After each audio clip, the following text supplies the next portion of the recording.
एक बड़ा अच्छा मिसाल बताते हैं। एक राजा था, बहुत दानी शूरवीर राजा था। वो वृद्ध हो गया। उसने अपने राजकुमार को राजगद्दी पर बिठाया और उसको गद्दी पर बिठा करके फिर कहा कि अभी हम वानप्रस्थ हो जाएगा, जाके तपस्या करेगा, भगवान को याद करेगा। उसके लिए एक जंगल में अच्छी कुटिया बना दिया उसने, और उसने कहा कि मैं जाता हूँ। तो रानी ने कहा मैं भी चलेगी। तो राजा ने कहा तेरी इच्छा, अगर तेरे को चलना है तो तू चल सकती है। तो जब भी ये लोकप्रिय तो बहुत था वो, तो जब भी उसने विदाई लिया तो सब उसको छोड़ने को आए। अच्छा। तो जब शहर के बाहर निकल गए तो राजा रथ पर से उतर गया, रानी भी उतर गई और सबको विदाई दे दिया, अभी आप अपना काम जाके करो, हम जा रहे। और दोनों पैदल चलने लगे, पैदल चलने लगे जंगल की तरफ। जैसा आगे बढ़ने लगे तो राजा ने अपनी स्पीड बढ़ा दी। अभी पुरुषों के चलने में और औरतों के चलने में तो फ़र्क होता है, वैसे भी ज़रा ढीला ही चलती हैं। ठीक है।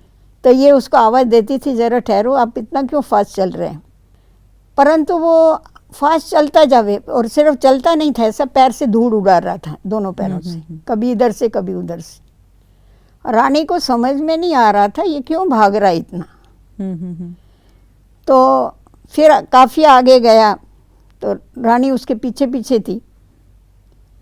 जब रानी ने बहुत आवाज़ें दिया तो राजा ठहर गया। तो बोला राजन आप इतना क्यों भाग रहे थे। तो राजा को हंसी आ गई। राजा ने कहा ऐसा है, जब भी मैं नीचे उतरा और चलना चालू किया तो रास्ते पर प्रजा ने सोने की मोहरें डाली हुई थी। अच्छा। तो वो जो मोहरें थी वो मैं पैर से ढक रहा था कि तुम कहाँ देख लेगी और तेरे को लोभ आ जाएगा तो। तो रानी ने कहा राजा अभी तक तेरे को सोने और मिट्टी में फ़र्क दिखाई पड़ता है, मेरे को तो सारी मिट्टी मिट्टी दिखाई पड़ती है, मेरे को तो सोना दिखाई नहीं पड़ता। राजा ने कहा ये ठीक है, इसीलिए गुरुदेव माता कहा जाता है, आप तो मेरी भी गुरु निकली। तो आंतरिक वैराग्य चाहिए, टेम्पररी वैराग काम में नहीं आता है इसमें। बहुत अच्छी कहानी है ये। तो जब अंदर से वैराग आता है व्यक्ति को, वो सदा काल का होता है।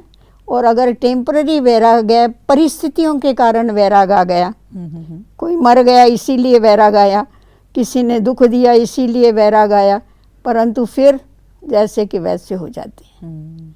तो निवृत्त रहना अर्थात आंतरिक वैराग वृत्ति पैदा होना।